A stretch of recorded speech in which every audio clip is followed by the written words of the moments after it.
Jesse, thank you for joining me. Where does today's recording find you?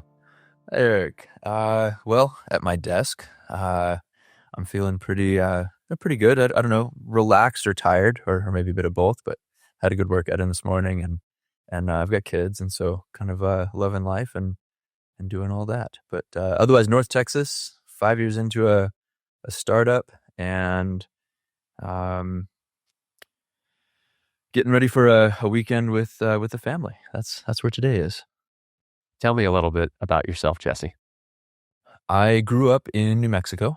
My father was a design build engineer for Intel, so he designed and built the fabs that manufactured chips, in the 90s, and so grew up with computers in the house, which I think played a role in kind of the path that I wound up choosing or traveling. And then my mom, she's a pretty like outdoors type person. Grew up in Colorado, spent a lot of time in Durango, and so I've kind of got an interesting combination of exposures there. Rode horses. I kind of grew up a little bit rurally, so on the outskirts of Albuquerque, we had horses, sheep, goats, chickens, things like that, and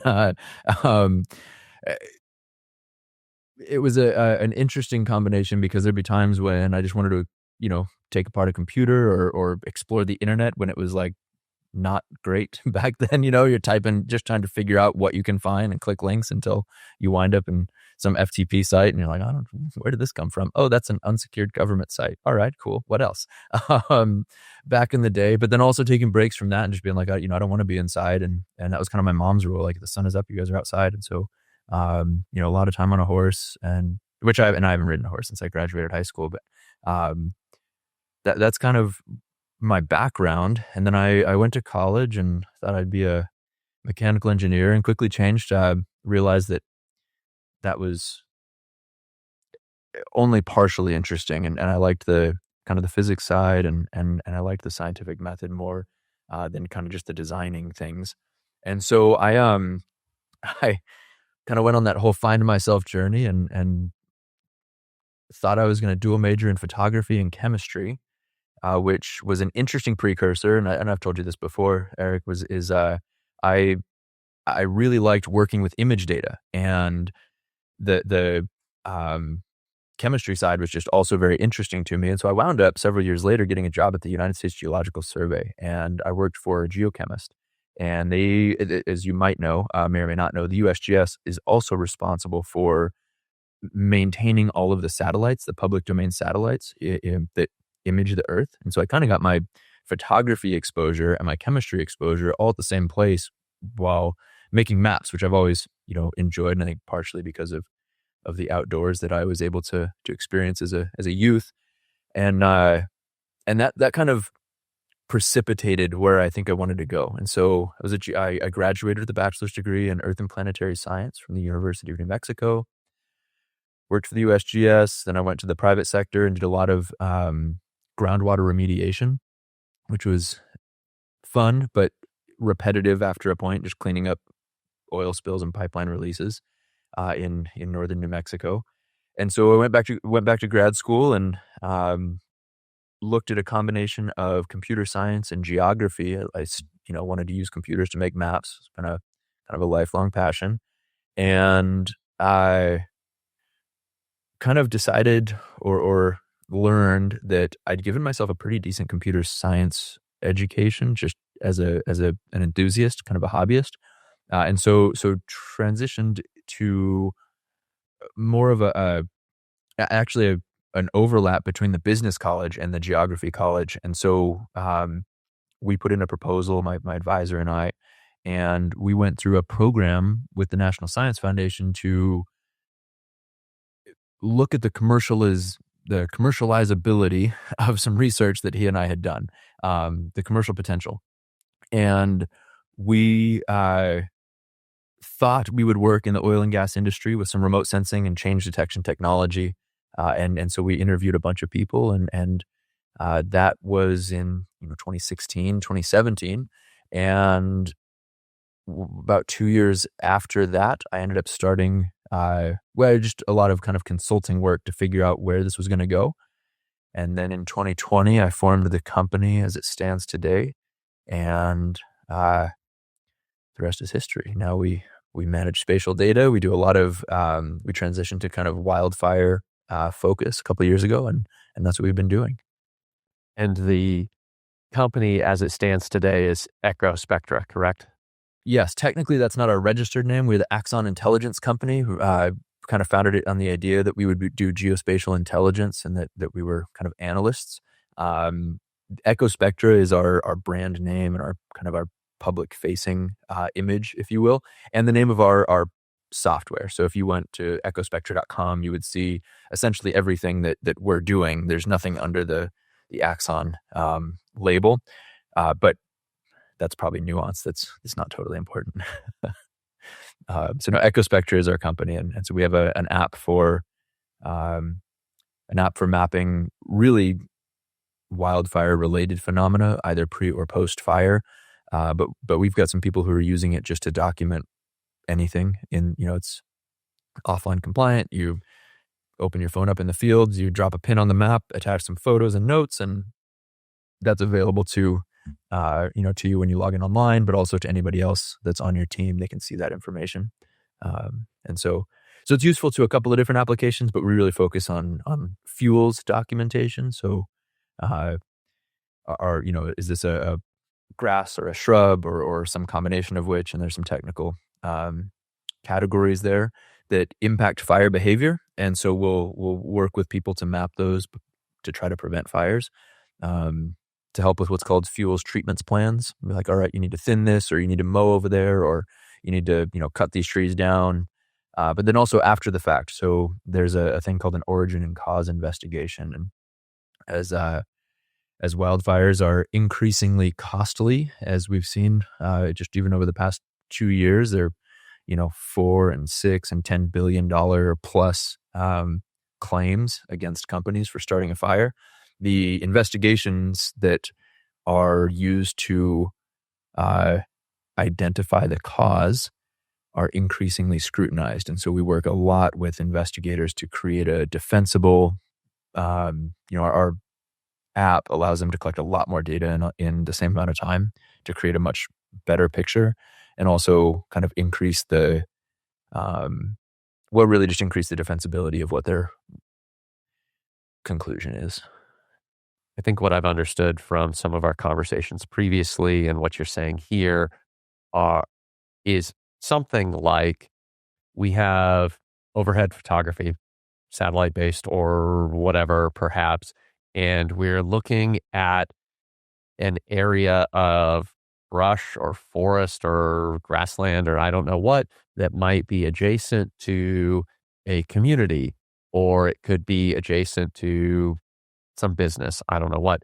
And there's some amount of perhaps in advance of, some sort of wildfire, documenting and understanding what the wildfire risk is, so that perhaps we need to do some management of that land, clean up brush or something. But then also, if I heard you correctly, there's also after the fact understanding where did the fire start, and there may be more to it. So I suppose, bringing you back to a question, I think the question really is, what is it that people are doing with EchoSpectra or with your work generally, and why are they using it? I guess the initial kind of important thing to clarify on my part is we have the software that allows users to document things from their phone or their iPad or tablet in the field or wherever they might have that device. So there's an app. They can look at the data online, and that's one thing that we will dig into, kind of the fieldwork component. The other thing that we do is we call it professional services. And so we analyze and integrate tons of different data sources to reconstruct, usually post-event, but sometimes we do proactive for like risk assessment. We will take that fuels data, whether we collected it or they collected it, or if it's a different source of fuels information.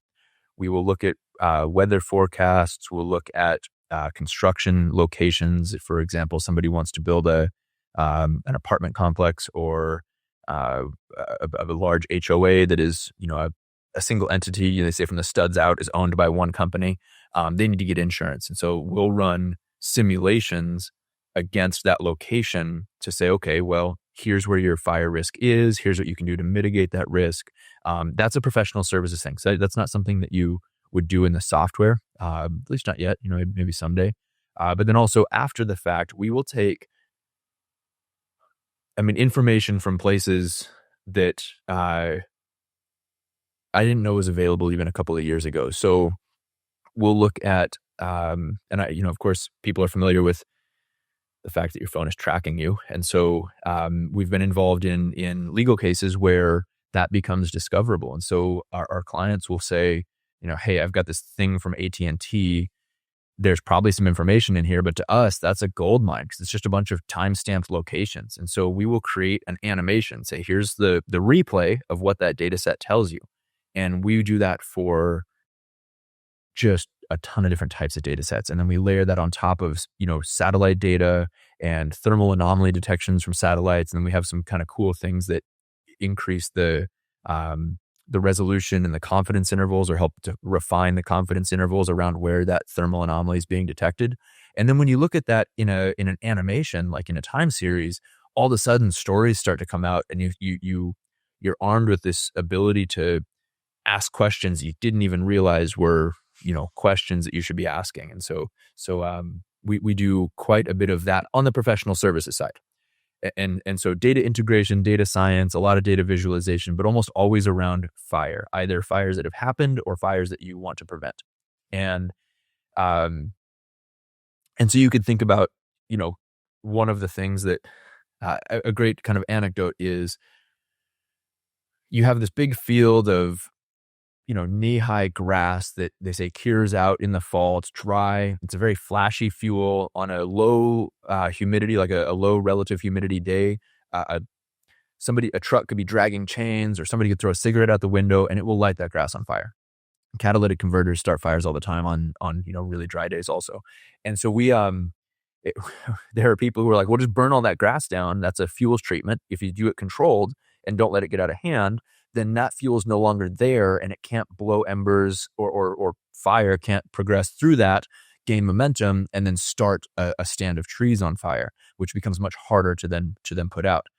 The problem with that is that when you do a fuels treatment plan on grass, it just grows back next year, right? And then it might even be worse because you've basically gotten rid of anything that takes longer than a year to grow. And so things that would be more fire resistant aren't there anymore. And so you're just stuck with a kind of a downward or worsening problem where you have flashy fuels, you've got to get rid of them, and then it comes back worse. And your mitigation plan was not resilient, so to speak. And so we can help people say, okay, well, maybe what you should do instead is, mow this thin strip, or just, turn this thin strip over so you have a fire break, but then let's do some thinning in the trees so that they're less likely to catch, remove ladder fuels and things like that. So that's kind of the proactive side. And this, again, that's all on professional services. And then to the other part of your question, the mobile app, which is used to collect that data in the field, kind of serves a couple of purposes. There's fuels teams who will take that app into the field and say, hey, here's grass. Here's a category of fuels that is characterized by a lot of ground fuel that's flashy, like maybe there's grass and shrub, but then also a lot of what we call ladder fuels, stuff that the fire can climb and get into the crown of the trees. And they call this like a transition, or a ground to crown transition.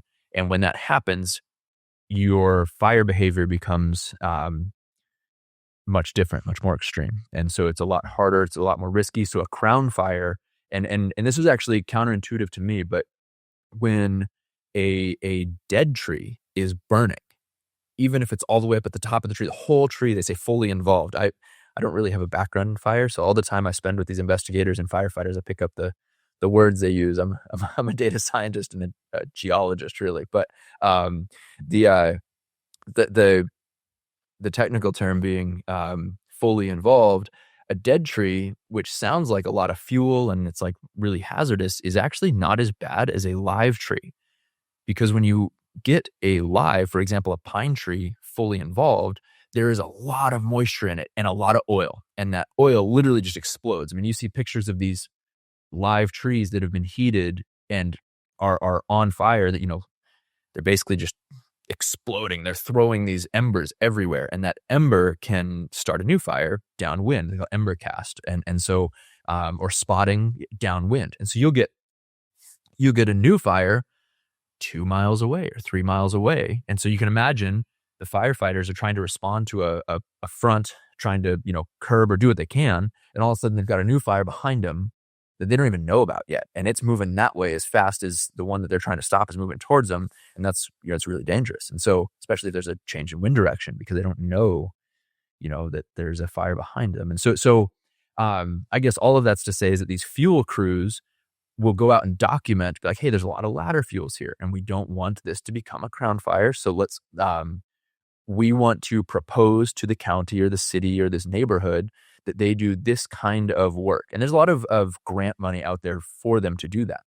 And so they'll collect that data and then we will then take it and use that as our labels in a satellite image processing, I guess, process. So we will use the ground truth that they collected in the field, train a model, and then categorize every pixel in the image based on the couple that we know, we're like, hey, this pixel, they have photos and documentation on the ground. We know this is this category of fuel. Find every other pixel that satisfies, approximately the same condition. And that's probably where that fuel type exists across this area.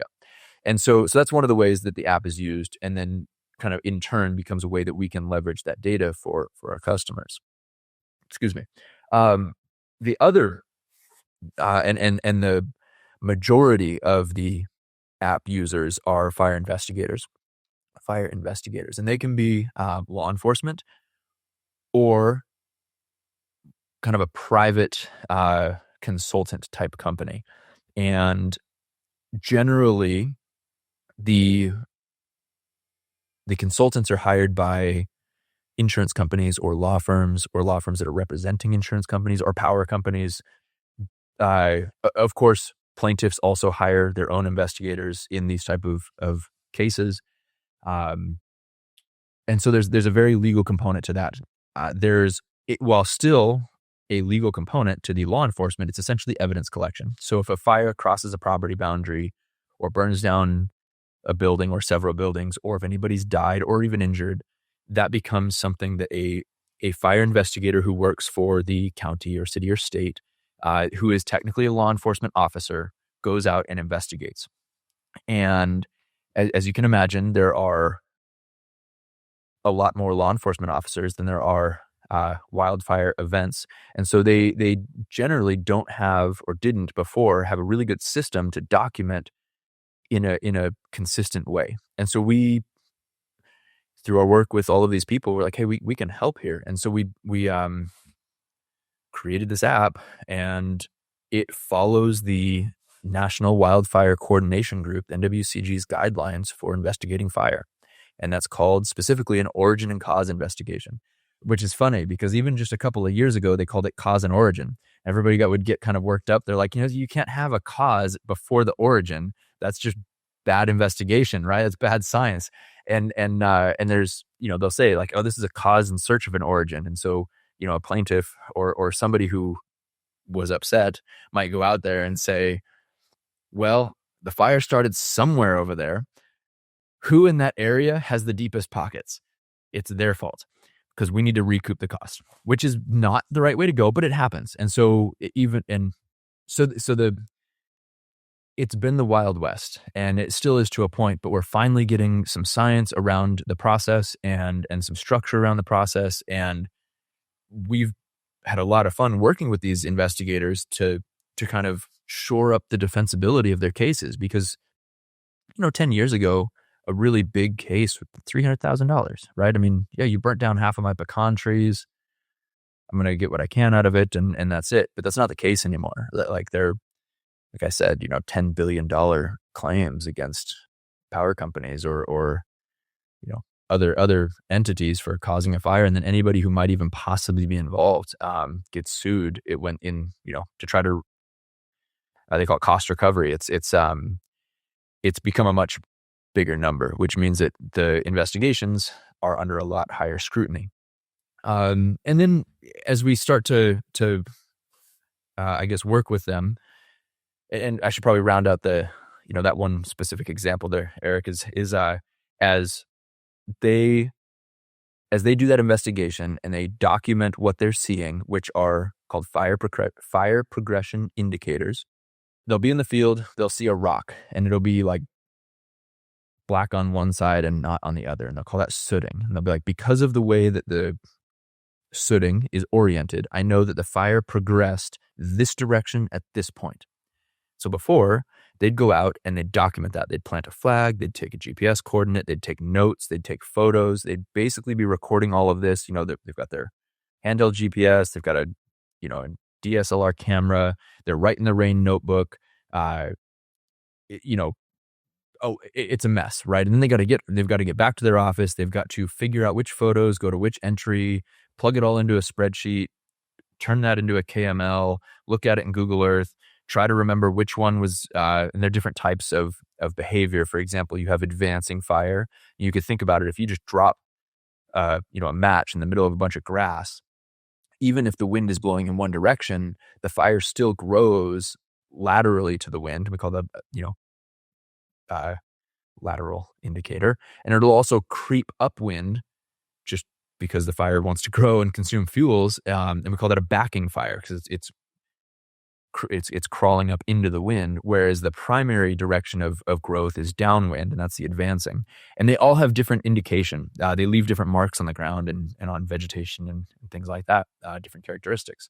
And so then they get there and they're back at their office and they're trying to figure out what they collected, and it was a mess. And so you'd have 5 investigators and they would spend all day and they'd collect 50 points or maybe 100 points. And so they're trying to answer who's responsible over days of investigation, but one rain and half of those indicators are gone. And every day that stuff washes away. It's just ash, right? And they're very ephemeral. And so we went out with several of these investigators on multiple occasions, and we started using this app that we had built for collecting data in the field for this specific use case. And right out of the gate, especially if there's good cell service or even decent cell service there, because everybody who's on the same team can see the indicators that everybody else is mapping, right? I can be walking up one canyon and be documenting a certain type of indicator, and you could be walking up the adjacent canyon and documenting things over there, and I can see your information on my tablet in near real time or on my phone almost immediately.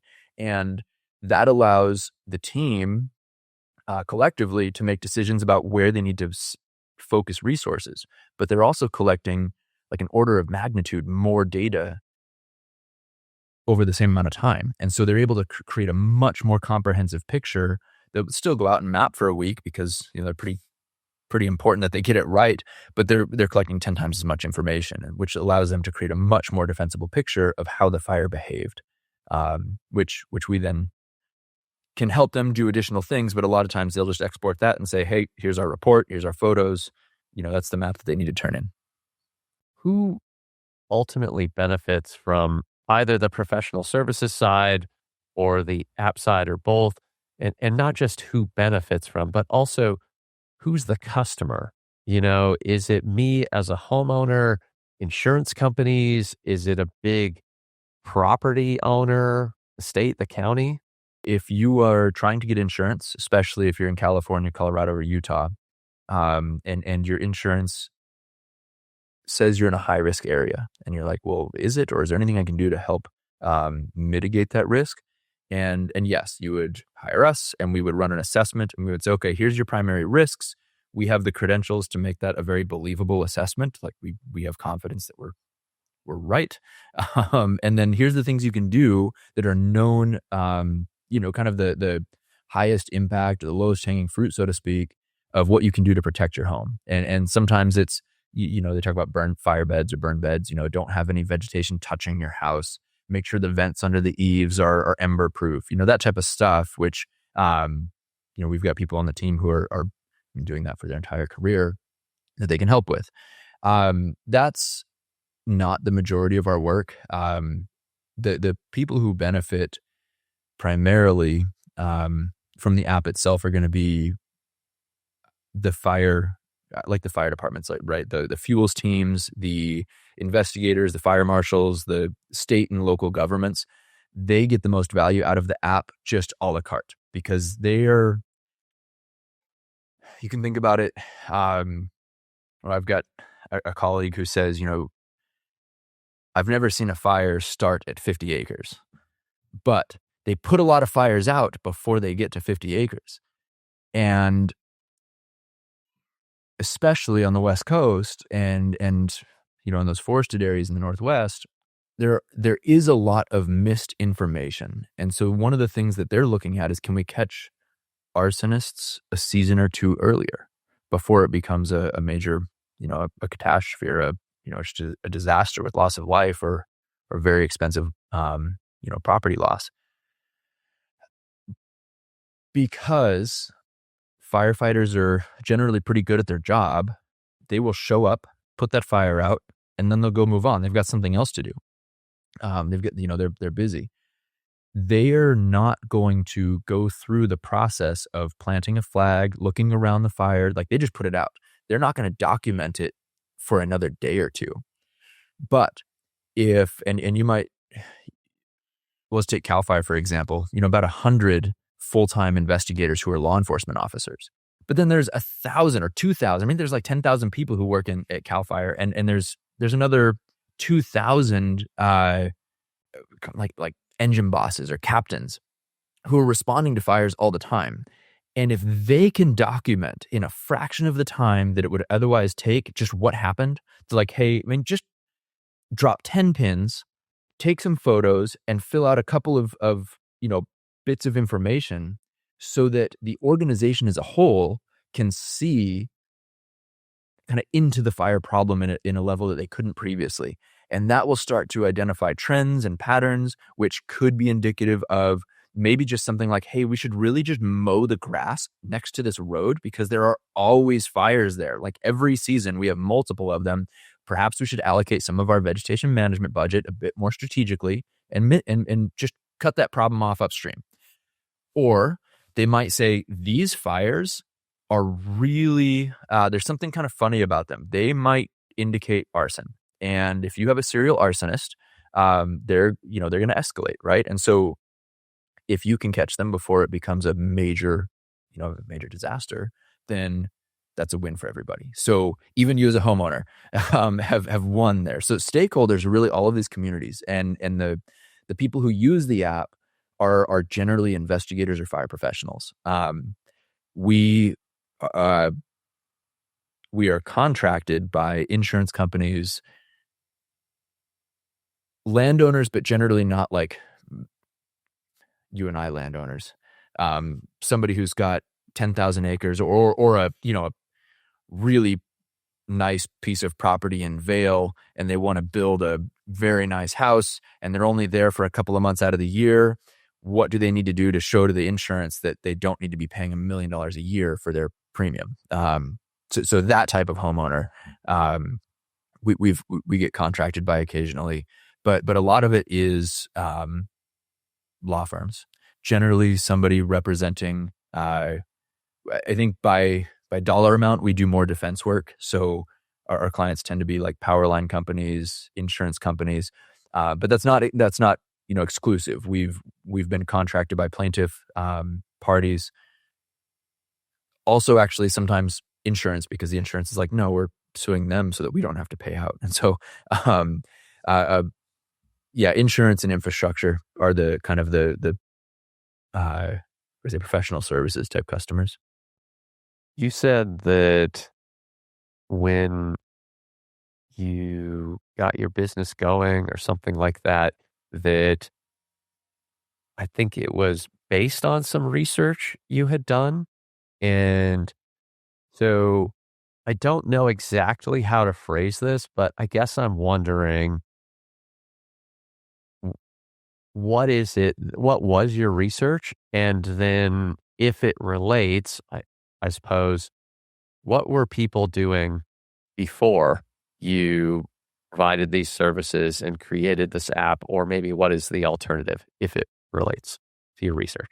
The fun story about how we got here and the research that I was doing with my professor and currently he's now a technical advisor and has become a friend since then was change detection. So because I did so much pipeline remediation work on shallow aquifers, I was very familiar with the impact that the pipeline companies were having on drinking water and kind of I guess shallow water resources in general. And every time I'd show up on site, you could see exactly where the leak was, but you're out in the middle of, for me, it was the San Juan Basin in Northwest New Mexico, where there's just not a lot of people out there. And so some places, that leak was basically undetectable by the SCADA systems, the pressure monitoring and everything else on the pipeline infrastructure.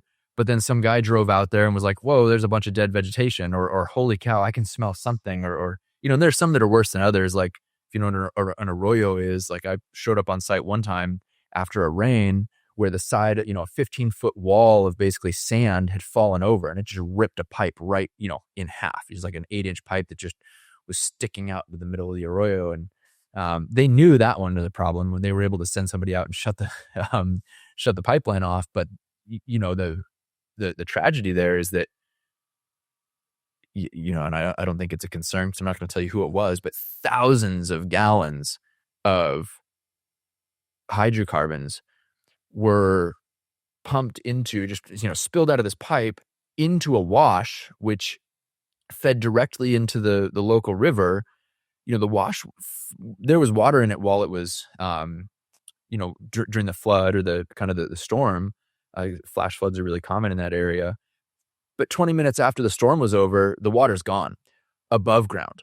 Below ground, there's still a lot of water moving through the sand in the called shallow alluvium. And so the contamination hit that kind of shallow groundwater and was gone. We had no chance. But I mean, we showed up 2 or 3 days later and we were sampling hundreds of yards at a time trying to catch the contamination. And of course it's diluting as it goes. And eventually it just, reaches an equilibrium of a lot of dilution, but that's your highly diluted state, but it's still pollution, right? It's still in the groundwater, and that's water that's going to wind up interacting with the entire, ecological system along the riparian ecosystem for the next 50 miles or more at a level that matters. And so anyways, as an aside, every time I'd show up, I would say, I can see what was going on here. I could have seen this with aerial imagery or a drone or sometimes even a satellite. And so I had this idea to monitor these corridors, which they're required to do. So they're required to inspect them every so often, depending on the risk level. If it's a 30-inch high pressure pipeline that's running through a neighborhood, they're probably looking at that weekly. But these 10-inch lines that are running through BLM land in the middle of nowhere, they probably only see that quarterly or less, maybe twice a year. And there's rules about this. The Department of Transportation, FEMSA have, there's the Pipes Act of 2020. It's all fairly well codified, but it's a guy in a plane looking out his window for something that catches his eye. And sometimes, or, a guy in an ATV driving these corridors. And sometimes they see things, sometimes they don't, but it's infrequent. And so we developed this change detection technique that was very efficient and very fast and runs on a GPU at a time when people didn't have any idea who NVIDIA was, except if you weren't a gaming nerd, you didn't know what we were doing in college, like writing code to do, but that's changed.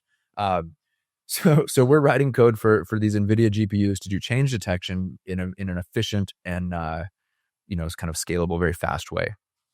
And we went through that. I told you about the NSF program we went through. The National Science Foundation funded our kind of customer discovery. And so we traveled around and we talked to all of these different pipeline companies. And they loved what we could show them. I mean, we were detecting tire tracks on the right of way between aerial patrol visits, and so they asked us to go. They asked us to go to do a demo, and so we did. And as part of that demo, we mapped a 200-mile stretch of pipeline in North Texas for once, I don't know, like April, and then again in maybe June. And we looked for all the change, and there was a lot, quite a bit. And they loved that too. But there was enough that somebody asked, how much are we getting currently? And this was the big learning for not just for us, but for our client also. The people who were doing the aerial patrol were turning over 2,500 observations a year, maybe more. And the customer they could only pull up 300 or 400 a year. And so if anything had gone wrong on the other 2,300 or 2,100 of them, an auditor would come in and say, give me all the information that your aerial patrol produced. There's your 2,500 locations. Well, if any one of those locations are near where the accident happened and they don't have a documented response, they're not just liable, they're negligent. And that's like a really big problem for them, right? Like vice presidents go to jail for that. And people die in these cases, and that's happened. Pipeline explosion is pretty serious. And so then here we show up and we're like, I can take your exposure liability and I can 10x it because I'm about to dump another 5,000 or 6,000 observations that you need to know about on your desk. And they didn't even have a system to manage what they were already getting. And so that was our realization. My colleague and I were like, okay, we're a little bit ahead of the industry. We have a really cool technology, but there's a process problem. And it's not a technology or a capability problem because the guy in a Cessna is doing good enough right now. But there's a process problem because even that is creating liability for him. So the analogy that I've used and several times is that we had a lot of mail, but they didn't even have a mailbox. And so it was just piling up on their door and they were missing bills and everything else like that. So there's a problem.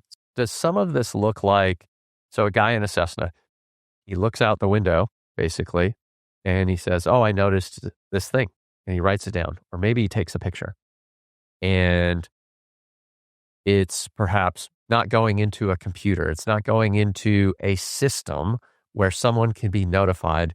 This might be higher priority than the next thing. And then if it's something like that, then a kind of a first level response might be, oh, well, we need to develop a system where we can categorize or we can prioritize things. And so is that what some of this challenge looks like? And then if so, were you presenting such a dramatic growth in the data that even if they had a way to prioritize, that there was just too much, they were not staffed or your clients or potential clients would not have the capacity to deal with all of these data points? Absolutely. So we call that risk ranking, right? And the way they handled that currently is that pilot, if he saw a release, he'd just pick up his cell phone and be like, hey, I'm on such and such line over here at such and such, and I see something. You should send somebody out like right now. Go take care of that. And so for fires, obviously, like if there's somebody, burning, or if somebody's doing like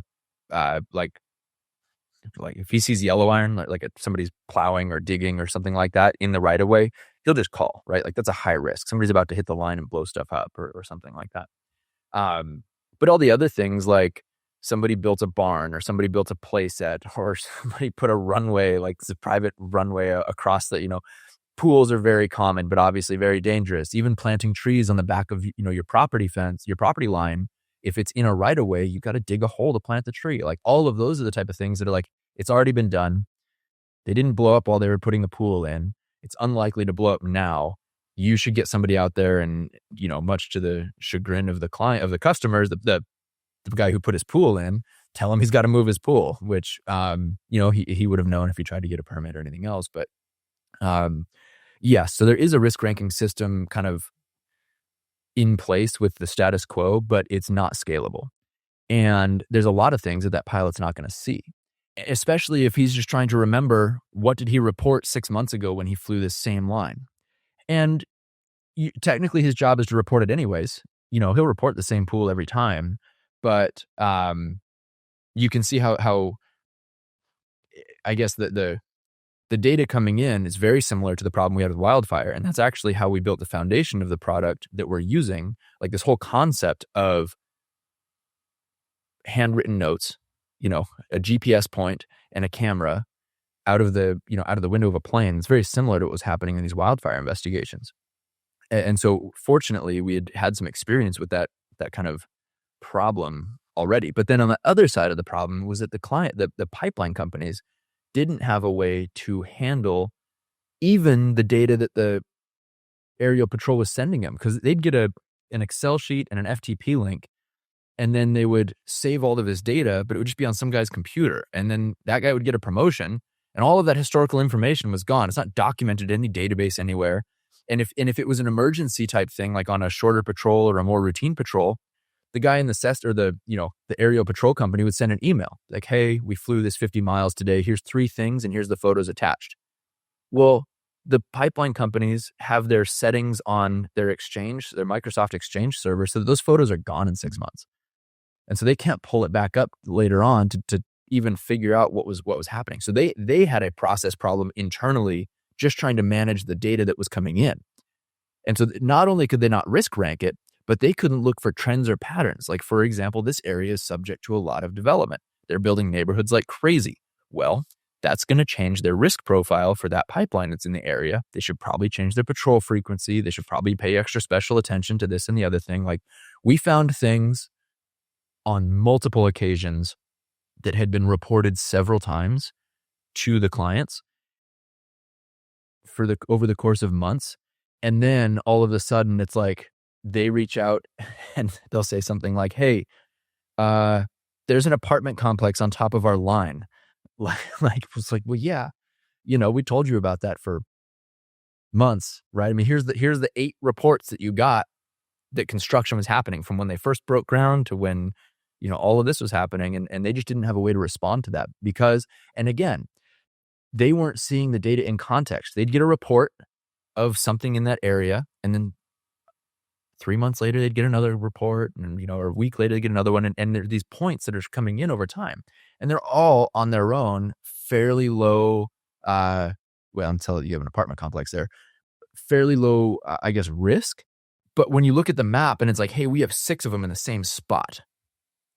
Now they're potentially interactive, right? And so there's like a this spatial component that says, hey, it's not just like 6 spread out over that 50 miles. They're all in the same location. You should probably respond to that. In the experience that you went through, I think it was with NSF, when you went out to some potential customers, the response essentially was, we can't do this because we'll have too much exposure. Is that it? We were going to give them more data than they could respond to. Now, the catch there is that as soon as they knew that they had a documentation problem or a process deficit, they were responsible for doing something about it. So they had to come up with something. And that's where we shifted from being this aerial-based change detection kind of provider. Like, hey, we will collect and process this data. We will send you pins on a map that you need to know about. And that's what you're going to subscribe to, is essentially a digitized aerial patrol, so to speak.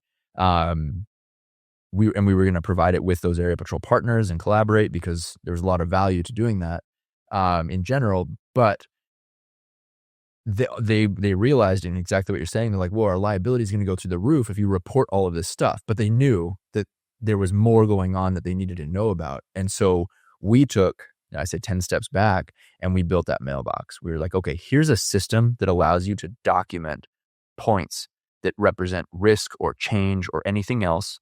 And you can risk rank them. You can assign them to people. You can collaborate on them. I mean, in its simplest iteration, it was a lot like a Trello board for observations, except there was also a map view. This sounds somewhat similar to how pharmaceutical companies, and even I believe healthcare providers to some extent, will very often, when they do advertising, online advertising or whatever, they'll avoid channels where people can comment.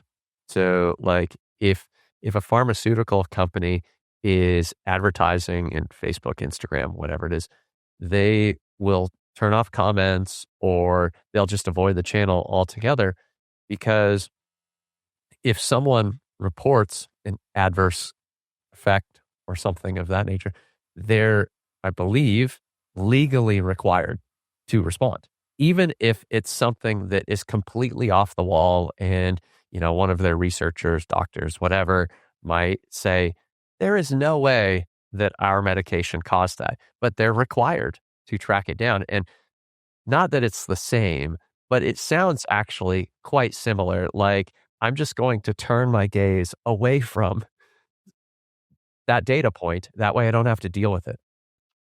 Yeah, no, it's I guess the saying there that the ostrich still gets eaten. He just doesn't see the lion coming, right? Like, you bury your head in the sand all you want. It doesn't save your life, you can pretend it doesn't happen. You're still gonna die. Um, but maybe it's just less stressful. But on the other hand, I can see the justification for, hey, we have a system in place that is working basically good enough, right? There's a lot of, the medicals, FDA approvals and everything else, and, in the pipeline and power line, the required patrols that they have to do. They're exceeding this currently set standards. And if we dumped another, 10 times as much data on their desk, their existing processes would have broke. And so we probably would have decreased their safety performance from the status quo even. And it's not just we would have increased their liability, they would have struggled to deal with it at the expense of what was working good enough. We'd have just broken the current systems. So even though the medication is only causing that huge roll of side effects, they're doing a lot to mitigate and already, I guess, prove that the medication's safe. And if we distract their team or if we make it way more expensive to do that job by forcing them to respond to, everything that gets commented on their Facebook post, now their current processes, their quality control is going to go down because they're, a finite resource in that regard also, or the cost of the medication is going to go way up. Is it fair for me to think that if a wildfire investigator, insurance company, HOA, whatever it is able to get data in advance or after the fact, that we can end up in a world 5, 10, whatever years from now, where we have lower, wildfire rates, incidents, numbers or whatever. And when fires occur, that the losses are less because we were better prepared in terms of, mitigating whatever the risks were. Maybe even we respond faster. Is that a fair assumption for me to make? Yes, and we're not the only people focused on that. That is, and the conundrum here is that wildfire is very healthy for the ecosystem. It's a critical part of a healthy ecosystem, in fact. It's what we call the wildland urban interface, the WUI, where people start building houses at the into this ecosystem where fire is a natural and healthy component, that you start to have a lot of risk to the built environment, to, all of the money you put into your house, to the, your family that sleeps there. And we do want to mitigate that risk. We want to make it safer. And that's kind of our thesis, is that because we do so much post-fire documentation, we're uniquely positioned to provide very credible, defensible, and accurate risk assessments. Is it reasonable for me to assume that because it is so difficult for a pipeline company or for a large landowner or for CAL FIRE, I don't know who, for someone, an interested party, because it is so difficult for them to keep up on all of these potential risks, that the total dollar amount, the total damage that has occurred and that, settlements that are being awarded in court, that those numbers over time have grown, perhaps in part to make up for the fact that, as you said, with a pipeline or whatever else, unless there's an apartment complex nearby, the risk that something occurs is relatively low. But because there may be 100 minor leaks somewhere, or there may be a problem that occurs and no one is affected, but then when there is a problem and a lot of people are affected, I feel like it's a bit of a reach. But do you think it's reasonable to assume that a settlement amount, for example, in that one instance might be kind of making up for all of the other instances in which there was no settlement to be had because there was no documentation. Nobody even saw the tree fall in the woods. It's an interesting idea. I think as an, what do we, not ecosystem, it is an ecosystem, an economy. I think the economy of, fire impact and litigation, like for example, a fire burns and they put out the flames, but we'll say, 5 years later, that fire's still burning. But at this point, it's just burning people's time and money, right? Like they're just trying to settle it out. I do think there is an equilibrium there that you would naturally get with just, general economic forces. And I think that's probably partially like the perception, right? It's at the end of the day, especially if it's a legal case, it's being negotiated by people and potentially a jury and they say the court of public opinion, right? Like people know that there's an impact, but what's interesting, Eric, and then I think that it's very funny that you bring this up because, it ties into your medical thought, but the medical community idea, but nobody is quantifying the health impact of smoke. And for example, fires in Alaska are left to burn. They basically, the Forest Service or somebody will just send this one guy out there, and I can't remember what he's called, but it sounds just like the greatest job. He's basically a fire scientist, and they just post him up out there, and they're like, yeah, just watch it, radio in, keep us posted, don't die. They don't try to stop it because there's no people out there there's not, LA right next to that fire. And again, it's a healthy part of the ecosystem. But it is dumping a ton of air pollution, even though it's natural. I mean, so there's this thing called norm in the Earth planet side, naturally occurring radioactive material. Just because it's naturally occurring doesn't mean it won't kill you. And so it's an important part of the ecosystem and the environment, but it's still a pollutant. And that smoke is bad. And it is just being funneled right down the jet stream into the population. However, even worse than that is the smoke that comes off of burning the eastern half of LA, right? Like drywall and all the chemicals in, your grandpa's garage and everything else, all the Ace Hardwares and everything else that just burnt to the ground. All of that contamination was funneled right into the neighboring communities and states. And nobody's quantifying that impact. So while maybe there's this court of public opinion, like fires are causing a lot of damage. You happen to be on trial for this one fire. We're going to get as much out of you as we possibly can. I think that does exist. I think you're right to consider that. However, I don't think anybody is really cognizant or quantifying the total health impact of these fires in a way that would change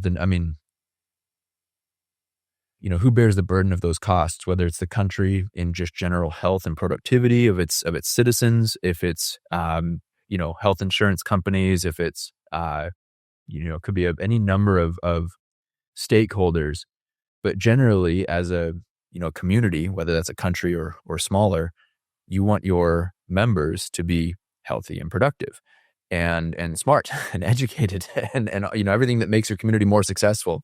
And dumping a bunch of pollution on them is counterproductive to that agenda. And I don't think people really, I don't think they've grokked that just yet. We'll see where that goes. Are there places that I should go to connect with you or learn more or things that I should go and check out? And then second question or second area of questioning, whether we've talked about it already or we didn't touch on it, are there words of wisdom or things that we should touch on or you would like me to be thinking about after this? Far be it from me to tell you anything that you should think about, but there's been something on my mind that I'll share as an anecdote or closing remarks. You can get a hold of me. I'm on LinkedIn. That's probably the easiest way. As much as I don't like it, that's my compromise. I don't have any other social media, so you can find me at Jesse Sprague on LinkedIn. I think my slug or name is just spatial data, so profile/spatial data. Yeah, reach out anytime. Jesse at EchoSpectra.com. Those are probably the easiest ways to get a hold of me.